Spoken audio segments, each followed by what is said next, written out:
ओम श्री परमात्मने नमः।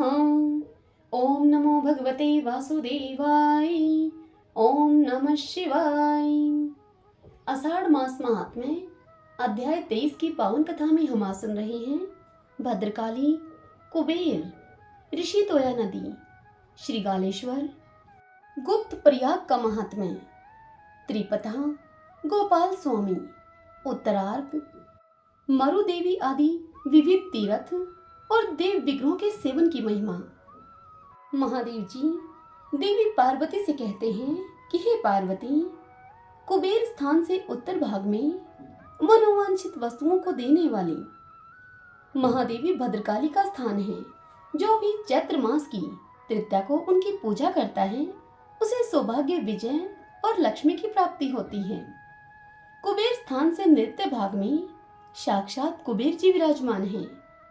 जो मनुष्य पंचमी तिथि को भक्ति भाव से गंध, पुष्प तथा चंदन आदि के द्वारा उनकी पूजा करता है उसे विघ्न रहित अनुपम निधि की प्राप्ति होती है। वहां कुंड में स्नान करने से ब्रह्म हत्या जैसे पापों का नाश हो जाता है। उसके पूर्व भाग में बालार्केश्वर लिंग तथा उत्तर भाग में गया क्षेत्र के सहित अंबिका का स्थान है। उन दोनों के दर्शन से मनुष्य वाजपेयी यज्ञ का फल पाता है और समस्त पापों से मुक्त हो जाता है। कुबेर स्थान से 10 कोस की दूरी पर पुष्कर नाम का तीर्थ है। उससे अग्निकोण में 14 कोस दूर देवकुल नामक स्थान है जहां देवताओं का समागम हुआ है। उसके पश्चिम भाग में ऋषि तोया नदी है जो कि समस्त पातकों का नाश करने वाली तथा ऋषियों को प्रिय है। हे पार्वती, जो मनुष्य उसमें विधि पूर्वक स्नान करके पितरों का तर्पण करता है वह 70,000 वर्षों तक के लिए पितरों को तृप्त कर देता है। इतना ही नहीं, उसे 7 जन्मों के पापों से छुटकारा मिल जाता है। परम पवित्र देवदारू वन में सहस्त्रों ऋषि निवास करते थे। वे सभी प्रतिदिन बावली, कुआं और तड़ाग आदि में स्नान किया करते थे। वहां रहते हुए उन्हें बहुत अधिक वर्ष व्यतीत हो गए। उनके पुत्र पौत्रों की संख्या बहुत बढ़ गई और वे दारुक वन में सब ओर फैलकर रहने लगे। एक दिन उन सब ने एकत्र होकर परस्पर विचार किया कि हम लोग ब्रह्मालोक में चलकर ब्रह्मा जी की प्रार्थना करें जिससे कि यहाँ कोई नदी प्रकट हो जाए। मन में ऐसा निश्चय करके वे तपोधन मुनि ब्रह्मालोक में गए और वहां ब्रह्मा जी की अनेक प्रकार से उन्होंने स्तुति की। स्तुति करते हुए वे ऋषि बोले, ओमकार स्वरूप आपको नमस्कार है। संपूर्ण विश्व की सृष्टि करने वाले आपको बारंबार नमस्कार है।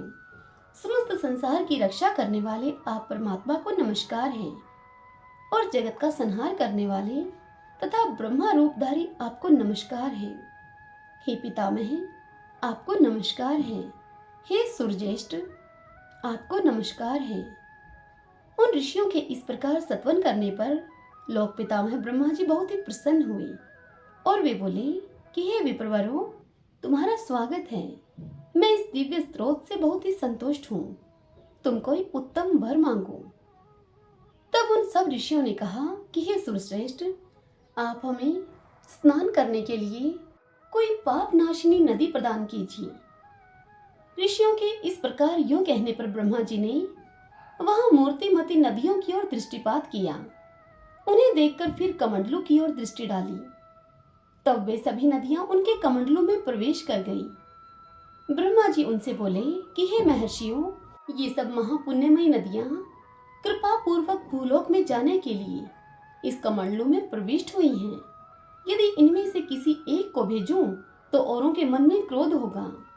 अतः इस कमंडलू में स्थित सभी नदियों को मैं देवदारू वन में जाने के लिए छोड़ देता हूँ।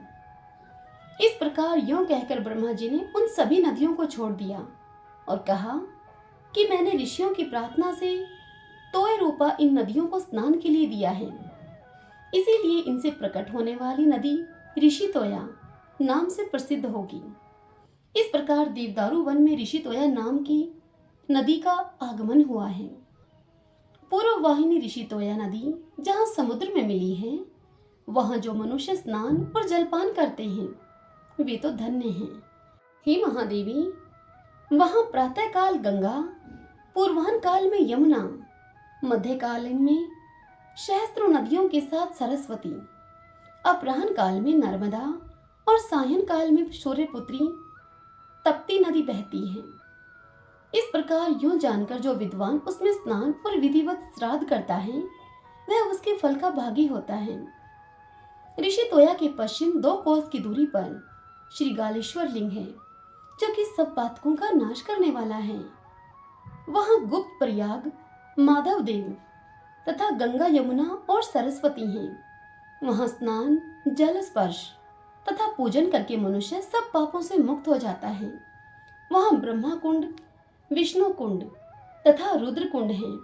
इनके अतिरिक्त चौथा त्रिसंगम तीर्थ भी है, जहां गंगा, यमुना और सरस्वती तीनों का संगम हुआ है। ब्रह्मा कुंड में 1 करोड़, वैष्णव कुंड में भी 1 करोड़ और रुद्र कुंड में भी 1.5 करोड़ तीर्थ हैं। पश्चिम में ब्रह्मा कुंड, पूर्व में वैष्णव कुंड और मध्य भाग में रुद्र कुंड है। जहां कुंड के मध्य भाग से गंगा जी निकलकर सूर्यपुत्री यमुना से मिली है, वहां संगम कहलाता है। इन दोनों के सूक्ष्म अंतर में गुप्त सरस्वती की स्थिति मानी गई है। इनके पास ही तीर्थराज प्रयाग है। जो भी मनुष्य माघ मास में सूर्य के मकर राशि पर स्थित रहते हुए उस समय में प्रातः काल, सूर्योदय काल में यहाँ पर आकर यहाँ स्नान करता है, वह एक स्नान से मानसिक, दूसरे स्नान से वाचिक और तीसरे स्नान से शारीरिक पाप को नष्ट कर देता है। चौथे स्नान से वह सांसारिक पाप और 5वें स्नान से गुप्त पाप और 6ठे स्नान से उपपातकों का नाश करता है। इन कुंडों में 7 बार के स्नान से मनुष्य अपने महापातकों का भी नाश कर देता है। जो पूरे 1 मास तक गुप्त प्रयाग में स्नान करता है, उसके फल को ब्रह्मा आदि देवता कोटि कल्पों में भी नहीं बता सकते। हे पार्वती, प्रभास क्षेत्र में जो कोई भी तीर्थ हैं, उन सबकी अपेक्षा अत्यंत प्रिय तथा सब पातकों का नाश करने वाला यही तीर्थ है। मैंने इस तीर्थ की रक्षा के लिए मातृकाओं को नियुक्त किया है। भांति भांति नवैधों से यत्न पूर्वक उनकी पूजा करनी चाहिए। जो कृष्ण पक्ष की चतुर्दशी को श्रद्धा भक्ति के साथ यहाँ पितरों का श्राद्ध करता है, वह पितृवर्ग और मातृवर्ग दोनों का उद्धार कर देता है। हे पार्वती, उसके दक्षिण भाग में थोड़ी ही दूरी पर शंख, चक्र और गदा धारण करने वाले भगवान माधव विराजमान हैं। जो मनुष्य शुक्ल पक्ष की एकादशी को स्नान करके शुद्ध वस्त्र पहनकर गंध, पुष्प और अनुलेपन के द्वारा भक्ति पूर्वक उनकी पूजा करता है, वह परम पद को प्राप्त होता है। जो विष्णु कुंड में स्नान करके माधव की पूजा करता है, वह श्री हरि के परम धाम में जाता है। वहां से उत्तर दिशा में कुछ वायव्य कोण की और श्री गालेश्वर लिंग है। महातेजस्वी इंद्र, वरुण, कुबेर, यमराज, अग्नि, आदित्य, वसु तथा समस्त लोकपालों ने उस महालिंग की आराधना की है। जो श्री गालेश्वर का पूजन करेंगे, उनके कुल में कोई निर्धन नहीं होगा। जो मनुष्य अमावस्या तिथि को यहाँ पर आकर स्नान करके क्रोध रहित होकर विधि पूर्वक पितरों का श्राद्ध करता है, उसके पितृ प्रलय काल तक तृप्त रहते हैं। इस क्षेत्र का विस्तार 1 मील तक है। उसमें जो मृत्यु को प्राप्त होते हैं, उन्हें उत्तम गति की प्राप्ति होती है। जो अनशन व्रत ग्रहण करके इस तीर्थ में प्राणों का त्याग करते हैं, वे परमेश्वर में लीन हो जाते हैं। श्री गालेश्वर से ईशान कोण में 7 धनुष की दूरी पर त्रिपथगा गंगा है। उसके जल में उत्पन्न होने वाली मछलियां इस कलयुग में भी 3 नेत्रों वाली देखी जाती हैं। वहां स्नान करके मनुष्य 5 महापातकों से मुक्त हो जाता है। चंडीश से पूर्व भाग में 20 धनुष पर गोपाल स्वामी का स्थान है। जो मनुष्य माघ मास में गोपाल स्वामी श्री हरि का दर्शन, पूजन और वहां पर रात्रि में जागरण करता है, वह परम पद को प्राप्त होता है। वहां से उत्तर दिशा में 8 धनुष पर वकल स्वामी सूर्यदेव का स्थान है। जो भी मनुष्य रविवार युक्त सप्तमी में वहां जागरण करता है, वह सभी अभिष्ट वस्तुओं को पाता है और अंत में वह स्वर्गलोक में पूजित होता है। वहां से वायव्य कोण में 16 धनुष पर उत्तरार्क नाम से प्रसिद्ध भगवान सूर्य विराजमान हैं। वहां पर रथ सप्तमी को उपवास करके मनुष्य सभी रोगों से मुक्त हो जाता है। वहीं देवकुल में आग्नेय कोण में 2 कोस दूरी पर समुद्र के सुरम्य तट पर परम उत्तम ऋषि तीर्थ है। वहां पत्थर की आकृति वाले ऋषि लोग आज भी देखे जाते हैं, जो सब पातकों का नाश करने वाले हैं। वहां से पश्चिम दिशा में आधे कोस पर मरु देवी हैं, जो मरुद गणों के द्वारा पूजित तथा समस्त अभिष्ट वस्तुओं को देने वाली हैं। मनुष्य को चाहिए कि समस्त कामनाओं की सिद्धि के लिए महानवमी और सप्तमी तिथि को गंध पुष्प आदि उपचारों के द्वारा यत्न पूर्वक उनकी पूजा करें। देवकुल से पूर्व में 10 कोस पर शबर स्थान में क्षेमादित्य नाम से प्रसिद्ध सूर्यदेव का स्थान है। उनका दर्शन करके मनुष्य क्षेम तथा अर्थ सिद्धि का भागी होता है। रविवार युक्त सप्तमी को पूजित होने पर वे समस्त अभिष्ट वस्तुओं को दे देते हैं। देवकुंड से उत्तर और भास्कर से दक्षिण कंटक शोधिनी देवी का स्थान है। जो मनुष्य अष्टमी तथा नवमी के दिन उनकी पूजा करता है, उसको राक्षसों और पिशाचों से भय नहीं होता और वह उत्तम सिद्धि को पाता है। उससे पूर्व दिशा में थोड़ी ही दूर पर ब्राह्मणों के द्वारा स्थापित ब्रह्मोश्वर लिंग है, जो ऋषि तोया के जल में स्नान करके ब्रह्मोश्वर लिंग का पूजन करता है, वह ब्राह्मण जड़ता से रहित एवं विदग्ध होता है। भगवती चंडी के गणों के द्वारा वह स्थान सुरक्षित है। मैंने सीमा के सहित वह स्थान ब्राह्मणों को दे दिया है। हे पार्वती, स्थल केश्वर से पूर्व दिशा में कुछ आग्नेय कोण की ओर विश्वकर्मा के द्वारा स्थापित 2 महापुण्य लिंग हैं। विश्वकर्मा जब नगर का निर्माण करने के लिए वहां पर आए, उस समय उन्होंने पहले शिवलिंग की स्थापना की। तत्पश्चात पुनः नगर निर्माण का कार्य आरंभ किया। विवाह और गृह प्रतिष्ठा आदि प्रत्येक कार्य के आदि और अंत में उन दोनों लिंगों की पूजा करके मनुष्य तत्काल सिद्धि को पाता है। वहां से दक्षिण भाग में समस्त पातकों का नाश करने वाले दुर्गादित्य नामक सूर्यदेव के समीप जाएं। जो भी मनुष्य रविवार युक्त सप्तमी में उनका पूजन करता है, उसके सब दुख और अनेक प्रकार के कष्ट नष्ट हो जाते हैं। वहां से दक्षिण भाग में ऋषि तोया के तट पर सोमेश्वर लिंग है, जिसका नाम पहले भूतेश्वर था। सोमेश्वर का दर्शन पूजन करके मनुष्य सब पापों से मुक्त हो जाता है। वहां से उत्तर भाग में कुछ वायव्य कोण की ओर सिद्धिदायक विनायक विराजमान हैं, जिनको वीर को मैंने अपना सखा बताया है। वे ही गणनाथ रूप से इस स्थान में लोगों को सिद्धि प्रदान करने के लिए स्थित हैं। जो मंगलवार युक्त चतुर्थी को लड्डू के सहित नाना प्रकार के भक्ष्य भोज्य पदार्थों के द्वारा उनकी विधि पूर्वक पूजा करता है, उसे निश्चय ही सिद्धि की प्राप्ति होती है। तदंतर ऋषि तोया के तट पर स्थित सर्व विघ्न नाशक विनायक जी का दर्शन करने के लिए जाएं। वे साक्षात त्रिपुरांतक शिव हैं और गजरूप धारण करके महाक्षेत्र प्रभास में ऊंचे स्थान पर अपने कोटि गणों के साथ स्थित हैं।